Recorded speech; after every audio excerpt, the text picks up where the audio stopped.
नमस्कार मित्रांनो, शुभविवाह मालिकेच्या आजच्या भागामध्ये आता रागिनी दीपकला विचारते की काम झालं का? त्यावेळेला दीपक म्हणतो की हो मॅडम, तुमचं काम झालेलं आहे. हे ऐकल्यावर ती म्हणते की वा, ग्रेट. आता मला सांग, हे सगळं केलं आहेस, पण हे मॅनेज कसं केलंस तू? असं विचारल्यावर आता दीपक म्हणतो सांगतो, आणि तो घडलेला सगळा प्रकार सांगतो. आदल्या दिवशीच रात्री वॉचमनला जाऊन दीपक पैसे देतो आणि म्हणतो की हे घे पैसे, आणि हे पैसे आहेत ते म्हणजे डोळे बंद ठेवल्याचे. तू काहीही बघितलं नाहीस असं फक्त दाखवायचं, बाकी काय करायचं ते मी बघतो. असं म्हणून आता दीपकने ते सगळं अगोदरच आदल्या रात्री मॅनेज करून ठेवलेलं असतं. आणि नंतर मग रागिनीला तो म्हणतो की ते सगळं आधीच रात्री मी मॅनेज करून ठेवलं, आणि नंतर सकाळी सगळे एम्प्लॉई जेव्हा ऑफिसच्या वेळेत यायची वेळ झालेली तेव्हा मग मी तिथेच लांबून हे सगळं पाहत होतो. आणि त्याच वेळेला हे सगळं पाहत असताना एक माणूस होता, म्हणजेच येण्या जाणाऱ्यांची वर्दळ चालूच होती. एक गाडीमधून माणूस उतरला आणि त्यानंतर मग तो समोरून चालत येत होता. बाकी सगळेजण तर जात येतच होते, परंतु तो बिचारा दुर्दैवी ठरला आणि तो चालत चालत पुढे येत होता. आणि त्याच वेळेला त्याच्या डोक्यामध्ये तो अचानक बोर्ड पडला, आणि अचानक त्याच्या डोक्यावर बोर्ड पडल्याने तो कळवळला आणि तसाच खाली आपटला. आणि हे सगळं आता रागिनीने ऐकते आणि रागिनी म्हणते की अरे बापरे, म्हणजे तो कोलते होता तर. बरोबर, कोलते हा फार जुना माणूस आहे ऑफिसचा, परंतु काय करणार, त्याचं दुर्दैव. आता काय करणार रे, वाईट वाटतं. म्हणजे आपल्या अशा कामांपायी अशा निरपराध लोकांचा जीव जातो खरं तर, परंतु करणार काय आता, जाऊ दे, त्याच्या नशिबाचे भोग, दुसरं काय. तेव्हा मग लगेच दीपक म्हणतो की हो, भोगच असतील त्याचे हे, म्हणून तोच त्यामध्ये आला आणि तोच खाली पडला. तेव्हा रागिनी म्हणते की बरं ठीक आहे, आता इथपर्यंतचा आता प्लॅन अगदी व्यवस्थित वर्क झाला आहे, पण आता एक गोष्ट लक्षात ठेव, पुढे काय करायचं आहे हे तुला माहिती आहे ना. कोलते त्याच्या नशिबाचे भोग भोगतोय, आता तू घे तुझ्या नशिबाचे, म्हणजेच तुझे हे जे काही मेहनतीचे पैसे आहेत ना ते धर, त्याच्याने तुझे डोळे तर अगदीच नक्की चमकून निघतील. असं म्हणून ती त्याला पैसे देते आणि मग तो पैसे देखील घेतो. आणि नंतर म्हणतो की मॅडम आता पुढे काय करायचं आहे. त्यावेळेला रागिनी म्हणते की आता ऐकून घे, तुला काय करायचं आहे ते.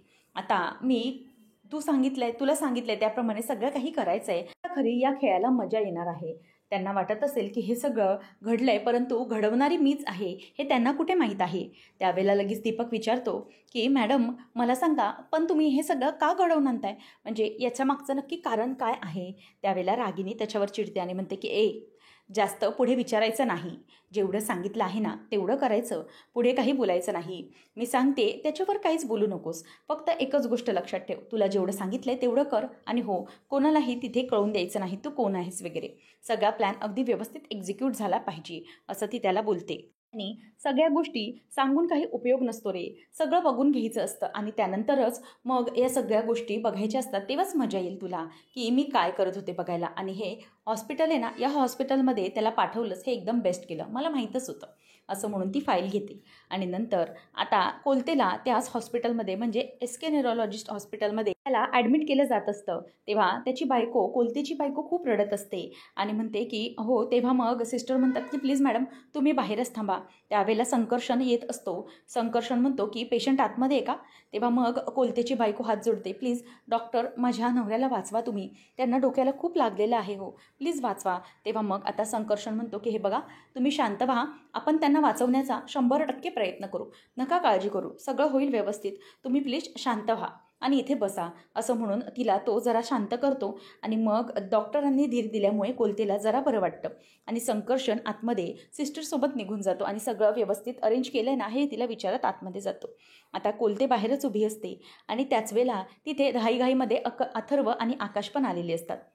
आता तिथे विचारल्याबरोबर कोलते कुठे आहेत, मग त्यांना ICUमध्ये म्हणजेच ऑपरेशन थिएटरमध्ये शिफ्ट केलं आहे असं सांगितल्यानंतर आकाशला कोलतेची बायको दिसते. त्यामुळे आता आकाश येतो आणि म्हणतो की वहिनी काय झालं आहे, त्याला ॲडमिट केलं आहे ना. तेव्हा मग ती म्हणते की हो ॲडमिट केलं आहे, परंतु मला खूप भीती वाटते, काय होईल. तेव्हा आकाश म्हणतो की नका, अजिबात काळजी करू नका, सगळं काही व्यवस्थित होईल, आम्ही आहोत ना, अजिबात काही काळजी करण्याची गरज नाही आहे. आणि त्याच्या डोक्याला लागलं असेल तर तुम्ही नका काळजी करू, आपण मोठ्यातले मोठे डॉक्टर बरोबर सगळी व्यवस्थित सर्जरी करू, आणि हवे तितका पैसा होतो, तुम्ही नका पैशांची काळजी करू, मी आहे ना, सगळं काही व्यवस्थित होईल, असं आकाश आता तिथे सांगत असतो. आणि त्याच वेळेला मग आता इथे अथर्व म्हणतो की हो वहिनी तुम्ही नका घाबरू, बसा इथे शांत व्हा. तेव्हा मग आकाश म्हणतो की हे बघा तुम्ही इथे बसा, शांत व्हा, प्लीज रडू नका. नका, मी डॉक्टरांशी बोलून घेतो आणि केसबद्दल काय वगैरे ते सगळं काही बोलतो. त्यावेळेला मग आता ती तिथे बसायला जाणार तेवढ्यातच आतमधून वॉर्ड बॉय बाहेर येतो. आकाश विचारतो की काय झालं, म्हणजे डॉक्टर काही बोललेत का, कशाबद्दल काय बोलत होते. तेव्हा मग तो वॉर्ड बॉय सांगतो की खरं तर ही केस खूपच क्रिटिकल आहे असं ते बोलत होते, कारण डोक्याला खूप मार लागला आहे, सिरियस आहेत ते. हे ऐकल्यानंतर अथर्व आकाश सर घाबरतात, परंतु त्याची बायको आणखीनच रडायला लागते. ती म्हणते की काय. तेव्हा मग तो म्हणतो की आणखी तुम्ही काही ऐकलं आहे का. तेव्हा ते सांगतात, तो सांगतो की हो डॉक्टर म्हणत होते की खरंच क्रिटिकल केस आहे, अगदी व्यवस्थित हाताळायला पाहिजे. आणि हे ऐकल्यानंतर पुन्हा कोलतेची बायको रडायलाच लागते, कारण हे सगळं जे काही घडतं आहे ते खूप विचित्र घडत असतं, त्यामुळे ती भयंकर आता घाबरलेली असते. मग आकाश म्हणतो की ओके तुम्ही जा, आणि तो जायला सांगतो. आणि त्यानंतर मग आकाशला धक्काच बसलेला असतो. तर इथे दीपकने वॉर्डबॉयचा वेश घेतलेला असतो आणि रागिनीच्या गाडीत असतो. रागिनी म्हणते की लक्षात आहे ना तुला दीपक काय करायचं ते, आधी तो मास्क लाव नाहीतर विसरशील नंतर. मग तो मास्क लावतो.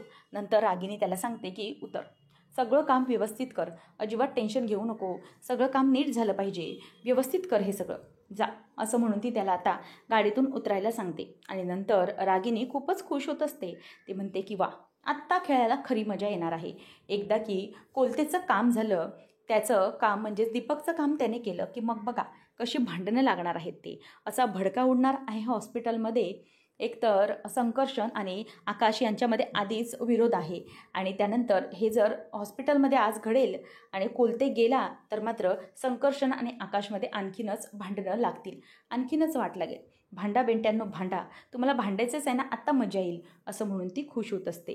तर इथे ओजस हा भूमीला विचारतो की मला सांग, तू मला छोट्या टिफिनला आणि मोठ्या टिफिनला काय दिलं आहेस. तेव्हा ती म्हणते की छोट्या सुट्टीसाठी अक्रोड आणि लिची दिली आहे, आणि मोठ्या सुट्टीसाठी तुला मी पराठा दिला. हे ऐकल्यानंतर तो म्हणतो की ठीक आहे. मग तिचं अजिबातच लक्ष नसतं. तेव्हा मग ओजस तिला विचारतो की काय झालं, तुझं लक्ष का नाही आहे, तू कुठे हरवली आहे. तेव्हा मग ती म्हणते की हां काहीच नाही, असं म्हणून ती शांत असते. तेव्हा मग ओजस तिला म्हणतो की मला सांग की तू क्षितिजाला मिस करते ना, तुला क्षितिजाची आठवण येते ना.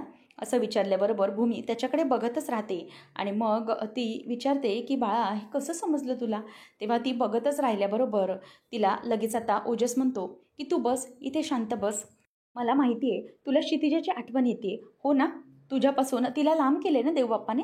आपण ना एक काम करूया, देवबाप्पाचं ना घर तू आणि मी दोघंही मिळून आपण उन्हात बांधू आणि लवकरात लवकर क्षितिजाला आपल्याकडे पाठवायला सांगू, चालेल ना.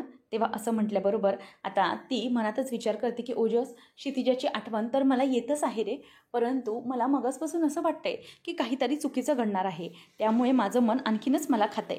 तेव्हा मग तितक्यात भूमीचा कॉल येतो, आणि भूमीला मानसीने कॉल केलेला असतो. मानसी म्हणते की ताई एक मोठा प्रॉब्लेम झाला ऑफिसमध्ये. भूमी म्हणते की काय झालं. तेव्हा ती सांगते की अगं ताई ॲक्च्युली आपल्या ऑफिसमध्ये एक इन्सिडेंट घडला आहे आज.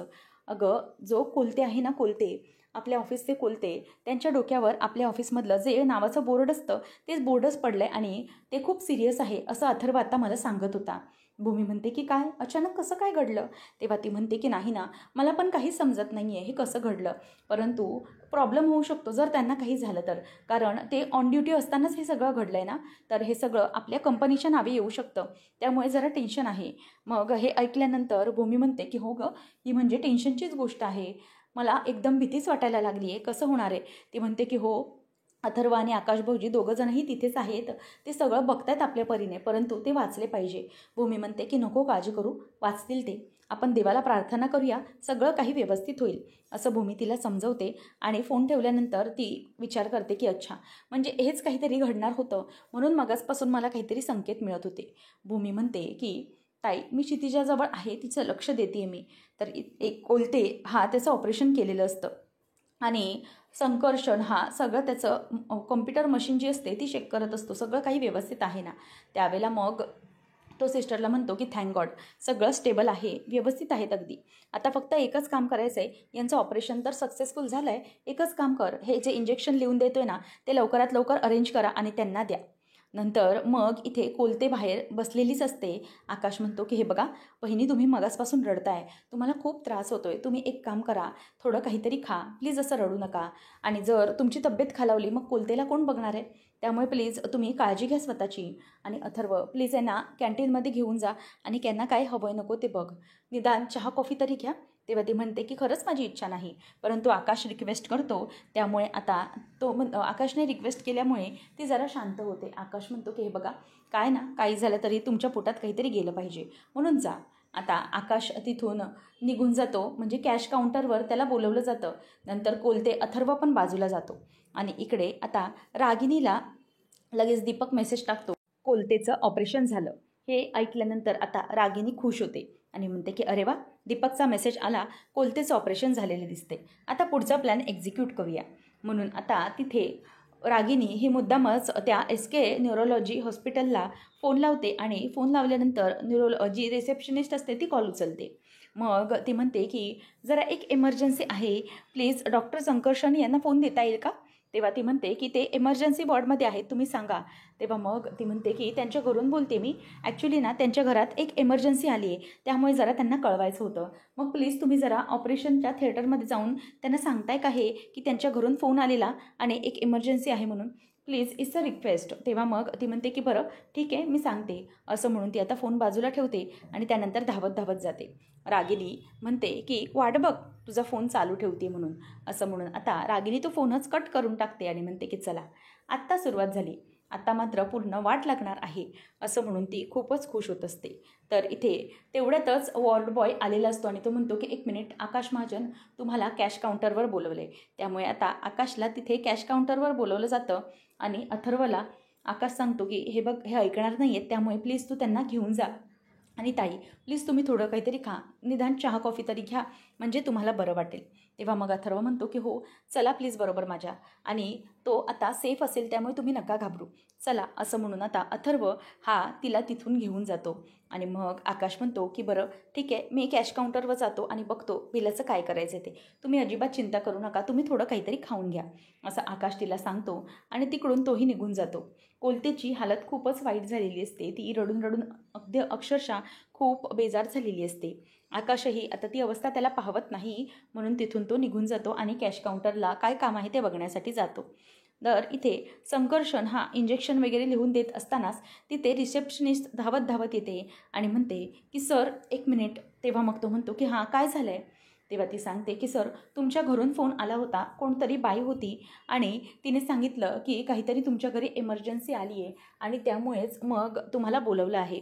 आता हे ऐकल्यानंतर तो म्हणतो की काय इमर्जन्सी, असं म्हणून तो सिस्टरला तिथे लक्ष ठेवायला सांगतो, काळजी घ्या असं म्हणतो आणि तिथूनच आता निघून येत असतो. त्याच वेळेला सगळेजण आता बाहेर पडतात. कोलतेच्या इथे आजूबाजूला रूममध्ये कोणीच नसतं. त्याच संधीचा फायदा आता ते दीपक घेतो आणि दीपक म्हणतो की चला आता माझं काम करायला मी सुरुवात करतो. असं म्हणून तो आता तिथे वॉर्डमध्ये येतो आणि आल्यानंतर तो बघतो तर तिथे कोलते अजूनही बेशुद्ध अवस्थेतच असतो. आणि म्हणूनच दीपक तिथे आतमध्ये शिरतो आणि आतमध्ये शिरल्यानंतर जे इंजेक्शन असतं ते इंजेक्शन तो काढतो आणि ते इंजेक्शन त्याची जी सलाईनची बॉटल असते त्यामध्ये लावतो आणि त्यामध्ये खरं तर त्याला मारण्यासाठीचं औषध असतं आणि हेच औषध आता दीपक हे तिथे मिक्स करत असतो आणि हे कोणालाही कळू न देता तो करत असतो.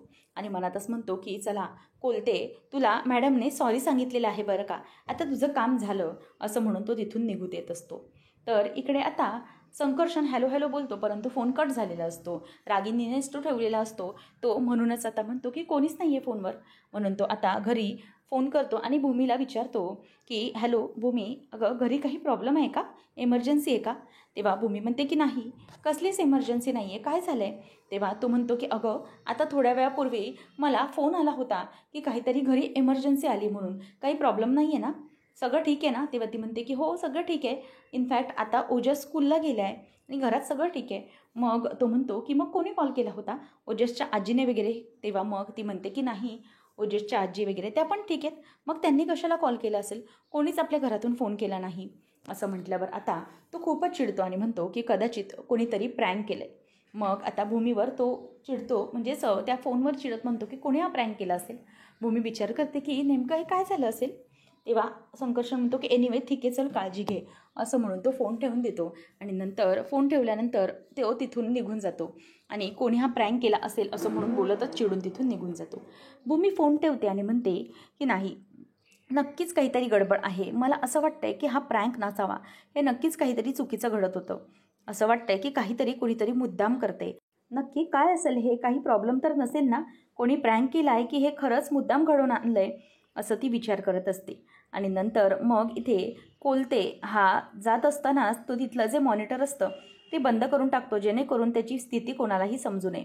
त्यावेळेला तिथून सिस्टर येते आणि म्हणते की काय करतोयस? तेव्हा तो म्हणतो की अगं, हे मॉनिटर ना बंद झालं होतं.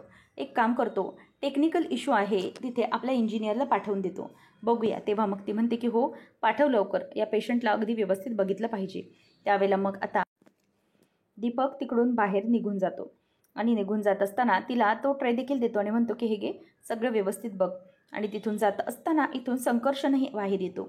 कोलते हा अजूनही झोपलेलाच असतो आणि त्याच्या स्थितीमध्ये अजून काही वेगळं झालेलं नसतं, कारण हळूहळू औषधाचा परिणाम होणार असतो.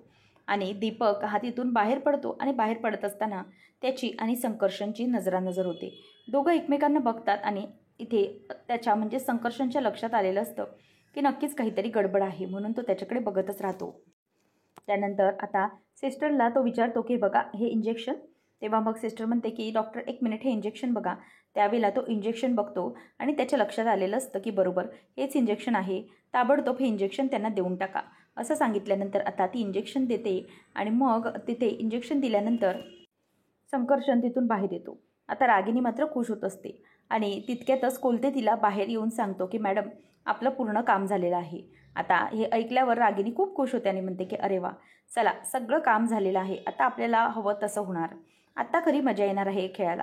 आता कोलते मेला म्हणून आकाश आणि संकर्षण दोघांमध्येही चांगले वाद लागतील आणि हे वाद टोकाला लागतील. आणि कसं आहे ना, खरं तर या सगळ्याचा संकर्षणला त्रास होणार आणि आकाश हा आता संकर्षणवर केस टाकणार, कारण त्याचा एम्प्लॉई त्याच्या हॉस्पिटलमध्ये मेला. आणि मग झालं, वाटच लागली आता. करा करा बेट्यांनो, एकमेकांची चांगली हारामारी करा, चांगले एकमेकांना मारा, असं म्हणून आता माझाच फायदा याच्यात ती खुश होत असते. तेवढ्यातच आता आकाशात इथे येतो. अथर्व आणि कोलते आलेली असते. मग आकाश विचारतो की काय झालं आकाश? आकाश विचारतो की अथर्व, हिने काही खाल्लं आहे का? तेव्हा मग तो म्हणतो की नाही, काही खाल्लं नाही आहे त्यांनी, परंतु चहा प्यायल्यात थोडासा. मग तो म्हणतो की बरं झालं, ठीक आहे, थोडी तरी साखर पोटात गेली आहे ना, बरं झालं. असं म्हणून आता या लवकर, काळजी करू नका, कोलते लवकरच बरा होईल, असं म्हणून आकाश तिथे येतो. आणि नंतर ऑपरेशन झाल्यानंतर संकर्षण हा रूममध्ये बसलेला असतो आणि त्याची बायको कोलते येते आणि म्हणते की डॉक्टर, सगळं ठीक तर आहे ना, माझा नवरा कसा आहे? तेव्हा मग आता संकर्षण म्हणतो की या, तुम्ही बसा आणि प्लीज, अजिबात काळजीचं काहीच कारण नाही आहे, ते व्यवस्थित आहेत, त्यांचं ऑपरेशन सक्सेसफुल झालं आहे. तेव्हा आकाश अथर्व येतात. त्यांना पाहिल्यावर, आकाशला पाहिल्यावर तो म्हणतो की तुम्ही हे इथे काय करतायत? तेव्हा मग तो म्हणतो की कोलते माझा एम्प्लॉई आहे, माझ्या ऑफिसमधला अगदी विश्वासाचा, माझा जीवाभावाचा मित्र असल्यासारखाच आहे. तो अगदी विश्वासू होता माझ्यासाठी आणि खूप जुना होता, त्यामुळे त्याचा जीव वाचणं हे माझ्यासाठी जास्त गरजेचं आहे. तेव्हा मग आकाशला संकर्षण सांगतो की तुम्ही नका काळजी करू, सगळं काही व्यवस्थित आहे. आणि मग हा इन्सिडेंट तुमच्याच ऑफिसमध्ये घडला होता का? तेव्हा आकाश हो असं म्हणतो. मग त्यावर ते म्हणतात की अगदी बरोबरच आहे, तुमच्या इथे घडलं म्हणजे बरोबर, असं आकाशला तो टोमणा देतो. आणि नंतर कोलतेला तो सांगतो की हे बघा, तुम्ही अजिबात चिंता करू नका, सगळं काही व्यवस्थित होणार आहे आणि त्यांचं ऑपरेशन अगदी व्यवस्थित झालं आहे, थोडेच दिवस आहेत, त्यांना कवर होईल, ते शुद्धीवर येतील, त्यामुळे तुम्ही अजिबात चिंता करू नका, ते वाचलेले आहेत, घाबरण्याची अजिबात गरजच नाही आहे, असं म्हणून आता संकर्षण हा आकाशला आणि कोलतेला अगदी धीर देत असतो. आणि म्हणतो की खरं तर त्यांचं ऑपरेशन क्रिटिकलच होतं, डीप कट होती त्यांना, परंतु त्यांचा जीव आता वाचलेला आहे, त्यामुळे काळजी करण्याचं काहीच कारण नाही, असं आता तो बोलून दाखवतो. त्यामुळे दोघांनाही बरं वाटतं. तर इथे आता संकर्षण तिथे बसतो आणि म्हणतो की तुम्ही नका काळजी करू, सगळं काही व्यवस्थित होईल. आणि त्याच वेळेला इथे भूमी पण हॉस्पिटलमध्ये येणारच असते आणि डॉक्टरांनी तुमच्या नवऱ्याचा जीव वाचवला हे जेव्हा ते सांगतात, तेव्हा मात्र कोलतेच्या जरा जीवात जीव येतो. दीपक आता लगबगीने तिथून बाहेर पडलेला असतो आणि तो तिथून बाहेर पडल्यानंतर भूमी येते आणि भूमीलाही कळत नसतं, ती घाबरवली असते, म्हणजे नक्की काय झालं आहे का म्हणून हॉस्पिटलमध्ये कोलतेला बघायला आलेली असते. परंतु भूमीला तेवढ्यातच दीपकचा झटका लागतो आणि धक्का लागल्यामुळे त्याच्या हातातला फोन खाली पडतो आणि भूमीला पाहिल्यावर दीपक जरासा घाबरतो. आता भूमी त्याच्याकडे बघतच राहते आणि ती म्हणते की हा कोण होता, याला ना मी कुठेतरी पाहिल्यासारखं झालं आहे, म्हणजे हल्लीच कुठेतरी. हा कदाचित म्हणजे कुठे पाहिलं ह्याला मी, आणि हा मला असं बघितल्यावर घाबरला का, असा भूमीच्या डोक्यात विचार येऊ लागतो. आणि ती तिथेच तसंच सोडते आणि नंतर मग संकर्षणकडे म्हणजेच कोलतेच्या इथे यायला ती बघत असते. आणि संकर्षण आता सगळं पटवतो की तुम्ही काळजी करू नका, सगळं काही व्यवस्थित होईल, येत्या 10 ते 12 तासांमध्ये त्यांना शुद्ध येईल. त्यांना इंजेक्शन दिले आणि त्यामुळे ते अगदी स्टेबल असतील आता, असं आकाशला आणि कोलतेला तो सांगतो. आणि त्याचनंतर सिस्टर तिथे येते आणि सिस्टर धावत धावत येते. संकर्षण विचारतो काय झालं आहे, तेव्हा ती घाबरलेली असते. ती म्हणते की डॉक्टर, एक मोठा प्रॉब्लेम झाला आहे. ते स्टेबल तर होते, परंतु आता अचानक त्यांना प्रॉब्लेम व्हायला लागला आणि ते आता आपल्यात नाही आहेत. ही इज नो मोर. असं म्हटल्याबरोबर संकर्षणलाही धक्का बसतो. तो म्हणतो की काय, हे सगळं कसं झालं. आणि त्याच वेळेला तिथे कोलते ही जोरजोरात रडायला लागते. काय करावं हे तिला काही समजत नाही. ती खूप घाबरलेली असते आणि त्यामुळे आता तोंडाला हात लावूनच ती अगदी ढसाढसा रडत असते. काय करू मी, असा प्रश्न इथे आता तिला पडलेला असतो. नंतर भूमी पण ते सगळं बाहेरून ऐकते आणि ते ऐकल्यानंतर तिलाही आता धक्का बसलेला असतो आणि तेव्हा ती तिच्याकडे पाहतच राहते. तेव्हा आता कोलते अशी कोलमडून रडत असल्यामुळे संकर्षणला बघून तेही वाईटच वाटतं. पुढच्या भागामध्ये आपल्याला पाहायला मिळणार आहे की आता जे गुंड असतात ते गुंड हे हॉस्पिटलमध्ये संकर्षणच्या केबिनमध्ये शिरतात. तेव्हा शिरल्यानंतर ते म्हणतात की ए पकडा रे याला. भूमी म्हणते की कोण आहात तुम्ही, बाजूला व्हा, हे काय चाललं आहे तुमचं. तेव्हा आता संकर्षणला ते गुंड धरतात आणि त्याला मारायला सुरुवात करत असतात. आणि त्यांना मारायला घेत असताना भूमी ही मध्ये येते आणि भूमी त्या गुंडाला धरते आणि त्याला बाजूला ओढते. त्याच वेळेला एक गुंड हा भूमीच्या डोक्यामध्ये स्टिक मारतो आणि त्यामुळे तिला आता ते लागतं. आणि संकर्षण काय करताय, सेक्युरिटी सेक्युरिटी असं जोरात ओरडत असतो. आणि त्याच वेळेला मग आता तो गुंड भूमी बाजूला झाल्यानंतर संकर्षणवर हल्ला करायला सुरुवात करणार असतो. तेवढ्यातच आता तो संकर्षणला मारण्यासाठी हॉकी स्टिक उचलतो. तेवढ्यातच भूमी आता त्याची ती काठी जोरात पकडते आणि खूप जोर लावते, त्यामुळे त्याला ती काठी हलवताही येत नसते. आता भूमीचा तो दुर्गेचा अवतार पाहिल्यानंतर संकर्षणला देखील धक्का बसलेला असतो. काय करायचं हे त्याला काहीच कळत नाही. म्हणून आता इथे भूमी ही त्याला धरते. आता नेमकं भूमीचं हे रूप पाहिल्यानंतर संकर्षण काय करणार हे पाहणं रंजकतेचं ठरणार आहे. त्याच मालिकांच्या अपडेटसाठी आजच आपल्या चॅनलला सबस्क्राईब नक्कीच करा. धन्यवाद.